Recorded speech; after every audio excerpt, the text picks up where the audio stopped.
Hello, everybody. My name is Farai Malianga. It's a pleasure to be here. My pronouns are he, him, they.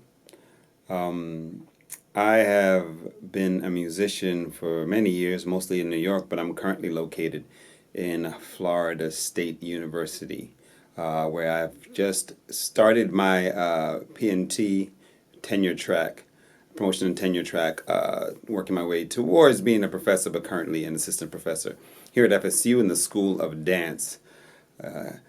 I met the ladies of Dancing While Black over the years. They've been good friends of mine, and the collaborations that I've done with them in various companies, like Urban Bushwomen, Crystal Brown's In Spirit Dance Company, and of course individually as they've done their own work. Paloma McGregor, Kayla Hamilton, and Joya Powell, they're definitely close friends of mine who I've done many projects with, working both within these companies and outside of these companies. And it's an incredible pleasure to be here today to kind of share a little bit about myself and a little bit about my practice of restoration. I think as an artist, one of the biggest things that we do often is that we know that our art is a form of healing and a form of relaxation, and the balance of trying to maintain that passion while also making money off of that same thing is a constant struggle. How do we still enjoy the work that we do in the way that we did when we first began it? And that's kind of the struggle that I've always worked with in maintaining my work to make sure that it stays in that way, and often not apologizing for not doing things the way that people tell me I should do them, because the most important thing is to maintain that integrity, or else the passion for what I do goes. So I'm always honored to be a part of any program that focuses on personal well-being and artist well-being. Ultimately, as artists, we are the people that heal. We are the people that the entire world relies on to tell the truth, to bring truth to power, to do things when others would fear, to be able to show the future or see into the future in ways that are genuine and honest.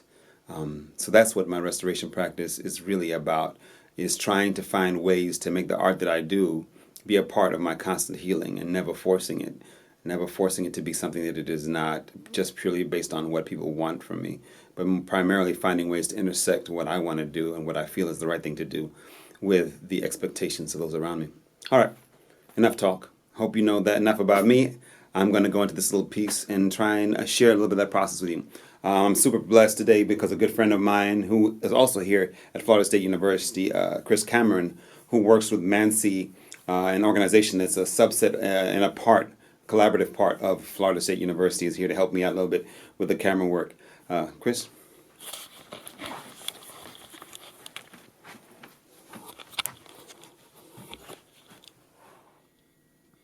Okay, ready.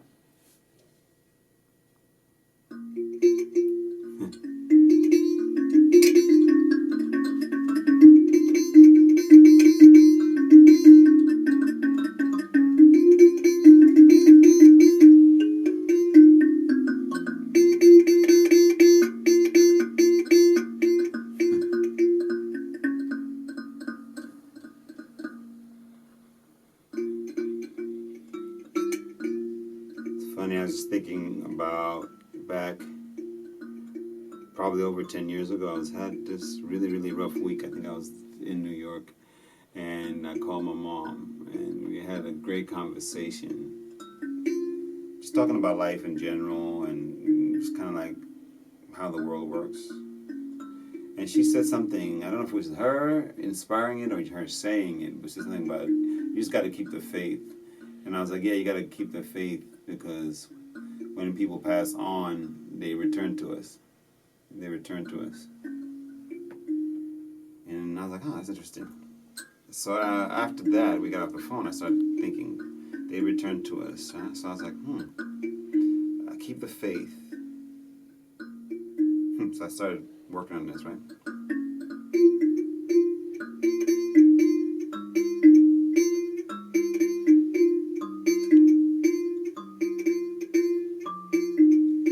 I must keep the faith that my enemy will one day understand. understand my humanity. I must keep the faith that the lies I see could never be as strong as my integrity.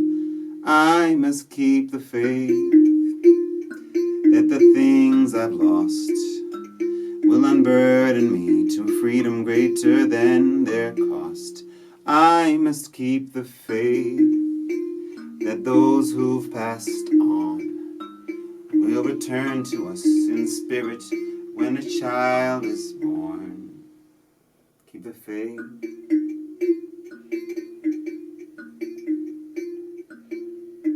Life is an unfinished song in a key we chose as we compose each rule.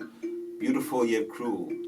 For most that choice is to follow a voice other than our own, but we each have our own song we tend to ignore. Less than more. Overwhelmed by offbeat circumstance or blood melodies causing dissonance with our destinies until better times find us a friend in whose poetry our voice finds harmony because their song makes our voice clear and strong. And when that music gets real sweet, a heart may call to us by chance.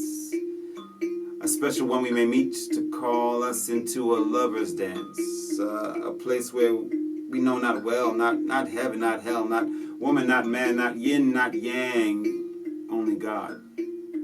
A balanced state where there's no love, no hate, no harmony, no war, no filthy rich, nor poor.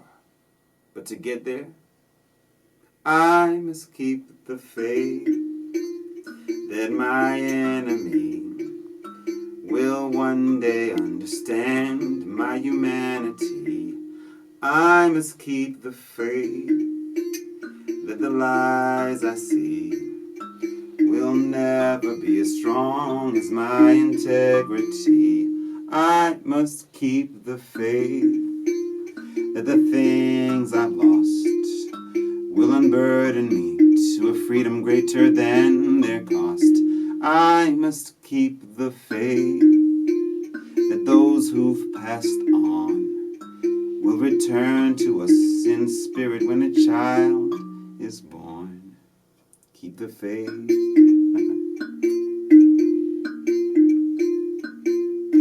Birth, a spirit brought down to earth, imagined from the endless to be trapped within this body-given skin, until trials and tribulations and different meditations pull us away from all we know as we grow.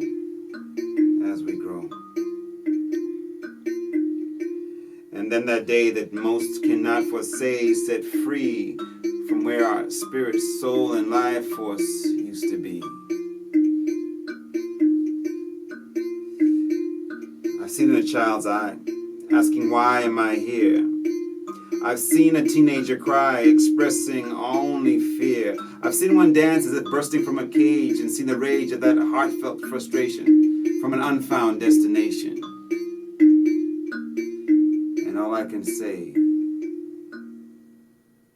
I must keep the faith that my enemy will one day understand my humanity.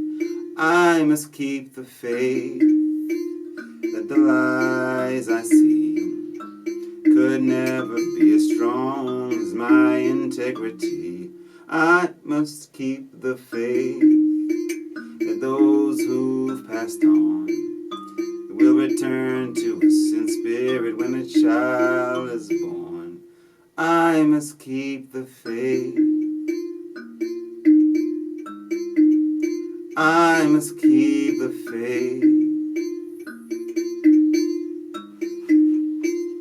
I must keep the faith.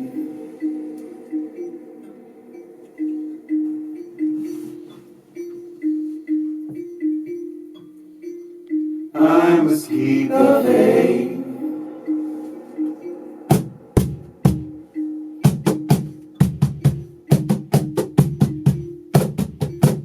I must keep the faith.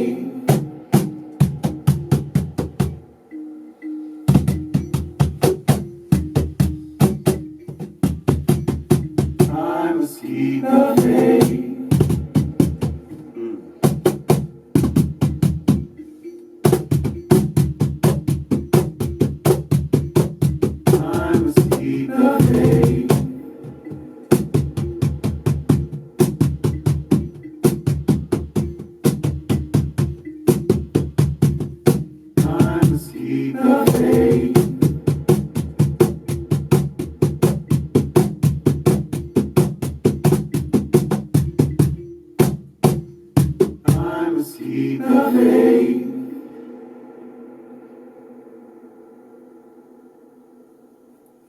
Thank you to all those women that brought me here today.